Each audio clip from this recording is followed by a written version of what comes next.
Hi guys, welcome back. Happy New Year's. It is officially 2021 and we are back with our very first talk for the new year. Boop, boop, boop, boop, boop. So today we are going to be talking about winter fitness and kind of, working out when it's freezing cold outside and, some of the tips and tricks and ways that you can help to make it a little bit easier and ways that you can help from kind of catching a cold or a chill and just overall making it a little bit easier, because it is so easy when it's cold outside to, instead of going out and getting active, to just kind of snuggle up nice and warm underneath a blanket, right? Because when it's summer outside, it is super easy to just toss on a pair of shoes, throw on some shorts, grab a sports bra, head on out, and just do whatever. Go for a run, go play ball, just have fun. But so there's so many things that, at least for me, in the summertime and in the spring, I could find to do that keep me active. But, then when winter hits, it hits hard. And I am a South Florida girl through and through. I personally love warm weather. So for the last two military stations that we have had, Norfolk being one, and of course now out in South Korea being the other, December and January and February have just been nothing but snow. I wake up to snow. I wake up to negative 18 degrees Celsius. I walk the dog and my toes and fingers go numb, and the last thing I want to do is to go for a 10K or go for a half marathon. It's just not in me. This girl does not do cold weather, right? This girl does not do snow. And working out in winter is a lot different, right? But it is important to stay active, even when it is cold outside, because you need to stay active. You need your body to keep moving. You need all of those endorphins just popping and moving in your head and making you happy, because that's what keeps us going. Because a lot of times in the winter, we get down, we get blue. Life kind of just takes a big crap on us. And, exercise kind of helps relieve some of that. So today we're just going to talk about a couple little tips and tricks that at least help me, to get out and manage to suffer through the miserable cold weather outside. So first off is layers, like a lot of layers, like layer, right? This morning when I took my dog out for a walk, I had, my winter running Under Armour pants on, plus a pair of Nike sweatpants on, plus I'm in, a jacket, my regular workout gear, and then I have a little fluffy jacket, and then a coat, I have gloves, I have a hat, layers. Layer. Because once you get moving and once you get active, you can start taking those layers off. Once your body warms up, you can remove them, right? Layers are easy. They can go away. So it's not a problem. You don't need to get out there and struggle in the cold and wait for your body to warm up, right? When we go out there and we start our car, the car's cold, so we let the car warm up. We are like that. Our bodies are cold. We need to let our bodies warm up. Second, cover up, right? After you hit the gym, you spend a couple hours in there, maybe you're lifting, maybe you've been swimming laps at a pool, maybe you've been at a jiu-jitsu gym, maybe you do martial arts, maybe you've been running around playing some basketball and you're all sweaty and you're hot and you're just like, dude, boom, whatever. Done with the day, done with your workout. You're thinking the car is 2 parking spots over. I'm just going to run to the car. No big deal. Take a second to grab and toss on just something dry. Just something dry, like a fresh shirt, or take a coat. Even if it's just putting on a little beanie cap before you run outside, right? Because you don't want to catch a chill. And when you're putting something on, you're helping to keep that heat inside so it doesn't just randomly leave. You don't want to run around with damp hair, and make sure that you're taking care of your phalanges, right? And all those little extremities, which are going to be the first ones to go numb. I can protest to that as mine both went numb this morning, literally on a 5-minute dog walk. So cold. All right, next, hydration. In the summertime, it is super easy to say I am thirsty and I'm dehydrated, I'm sweating, you feel it, your body is thirsty, and you get it. But like, even now, I have my little water bottle with me, always. But when it's winter, and especially when it's cold outside, it's very, very, very easy to skip over drinking water, right?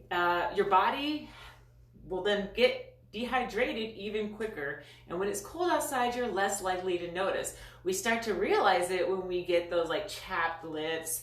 You notice that your skin gets a little bit drier around the elbows. I mean, you can scratch yourself and it's just like, what the hell? You know, you just scratch and all of a sudden, you know, you have these little lines appear. Yeah, your body's dehydrated. You're not getting enough water.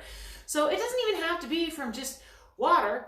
You know, you can just go ahead and grab some warm tea so that you're not only drinking some, you know, fluids, but you're also warming up at the same time. But if you see your lips cracking, your skin is drying, when you're using the bathroom and it's a dark yellow color, you really need to start making sure that you're staying hydrated, okay? That's a super important part. A glass of water first thing in the morning when you wake up, and a glass of water right after a workout, and a glass of water before you go to bed, make the world of difference, especially at night. If you missed out on our awesome blog about hydration and all of the awesome benefits it has about, you know, circulating the blood and everything it does for your body, go back and check that out. All right, another fun tip. It gets dark super early in the wintertime. Like, I will be trying to fall asleep on the couch at 5 o'clock on a Saturday. Yes, I know I'm getting older. I understand this, all right? I've accepted the fate that, you know, 40 is right over there. Like, I see you, 40. I see you. But I shouldn't be falling asleep at 5 o'clock when it's dark outside and my body's like, it's dark. So if I'm gonna go out at night after I get off of work and when I'm finally done with everything and I wanna go for that run, especially when I was in South Florida, even if it wasn't cold, it still got dark. It's important to kind of brighten yourself up. Wear reflective gears. Wear some of that reflective, like my mom would be so worried about me when we were in South Florida that she would be sending me like those, you know, straps that you put around your body so that when I'm biking or when I'm running after work at 6 or 7 o'clock at night in the wintertime, that people would see me because, yeah, I have had to jump out of the way of a car because they're too busy texting and driving, and I have been hit by a car because they were too busy texting and driving.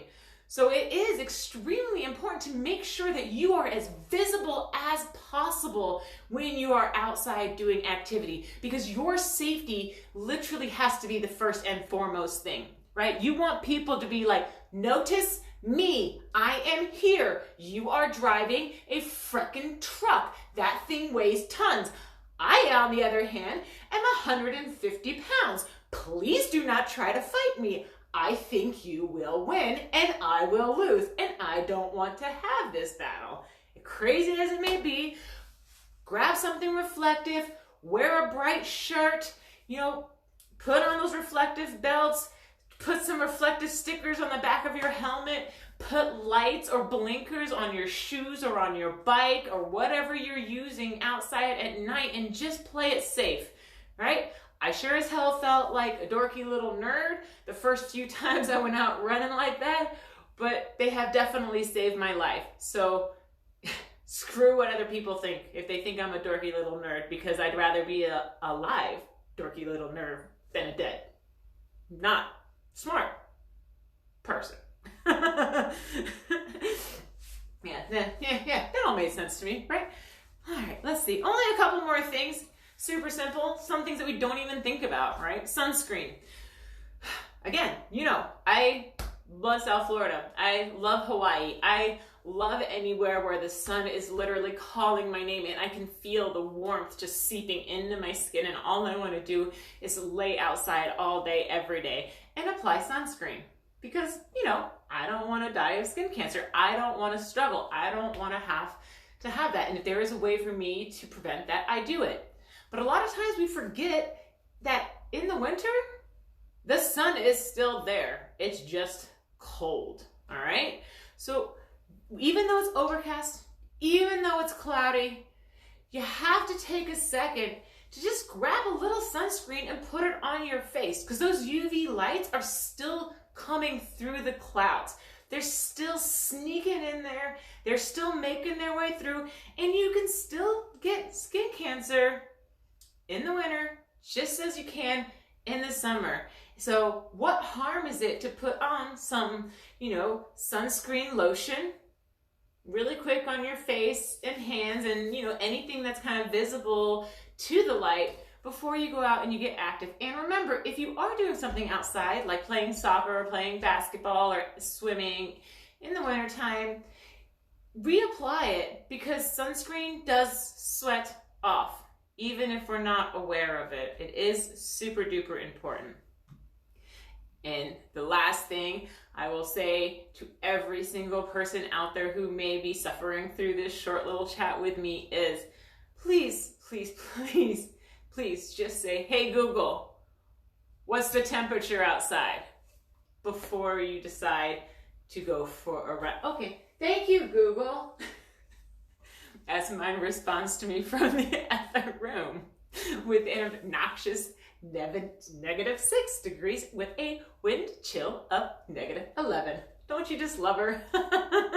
But it is important to know what you're going to be going up against, not just what the temperature is as a standstill, but also what the wind chill is going to be. Is there a risk of ice? Is it going to get colder while you're out there? Or is there going to be snow? Is there going to be rain? Is the rain going to turn into sleet? Is the sleet going to stick? You need to be prepared for that. And maybe that weather that day, maybe that's just the day you don't go out. Because in the wintertime, sometimes it is okay to just stay inside. There are a ton of fun HIIT workouts that you can do indoors at home without any equipment. If you are literally saying, I have zero ideas, go to our blog, Strivefitnesspt.blog. Every single week, I post new little teeny mini woods workouts of the week that you can do at home without any gym equipment, so that you can still stay active and you can still do things. And then the next week, when the weather's a little bit better, and instead of it being, -6, it's like a whole 3 degrees outside, and you can say, hey, let me take the little mutt out for a nice long walk. All right? Because winter may be cold, but that doesn't mean it has to put a halt on all of our fitness and our fitness fun. So I hope that you had a chance to just get a few little tips and trips, and I hope that this encourages you to get out and get active in the winter, because there are so many awesome winter activities out there: ice skating, skiing, snowboarding. Personally, I am not a fan of those. As you know, I am a warm weather person, but those things can be great, especially if you are into it. And I will say, the first snow that we saw this year, I did love seeing all those little kids outside building snowmen with their families and doing little mini sledding and everything like that. So it is really a wonderful time of year, and just take full advantage of it and really embrace it. Let's see, what else do we have fun that's coming up for you who have joined the fitness challenge? We have started. I love you guys so far. The posts that you have been making, the interaction on the page has been a lot of fun. I've really enjoyed seeing it. I'm so glad to hear the comments, good and bad, and the pictures. You guys are great. I love you. We are only 4 days into it, so it is still open if you would like to sign up. It is $14.99. Super simple, super basic. It is not that much. It is budget friendly every day. New workout. 5 minutes only. That's all you have to commit, and everybody has 5 minutes a day they can commit to something. All of the workouts can be done at home with or without equipment. You can incorporate these workouts before a workout or after your regular workout. They can kind of flow into everything. They come with recovery and rest days so that you have a full rounded workout routine, and it is a great way to help get your body started and moving again. And even if you already have a workout program, this is another thing that you can just add into it to make your current workout program even better. If you have any other suggestions of things and topics that you would like us to kind of dig a little deeper into, be sure to let me know. I did have a request about femur length and how that affects squats and those stances, so we will be doing something about that coming up in the future. And I did also get a request about fasting and the benefits of fasting and how fasting would work for people. So we will go into a little bit of a chat about that as well coming up in the next couple weeks. But again, I am always here for every single one of you, and I hope that you enjoyed it, and I hope you learned something new. Feel free to reach out to me at any time for any of our services. We offer virtual personal training, we offer customized written programs, and we offer one-on-one personal training in different areas around the world depending on the trainer's location, because we have trainer friends from all different corners. Like for me, I'm in Korea. We have trainers that are in California. We have trainers that are in Las Vegas. We have trainers that are in Virginia. We have trainers that are in Florida. So please, if you're in any of those areas and you are looking for a trainer, reach out to us. We are here to help. And I will see you next time when we get together for another short fitness chat. All right? Until then, have a safe and wonderful, happy, tame, and happy New Year. Peace.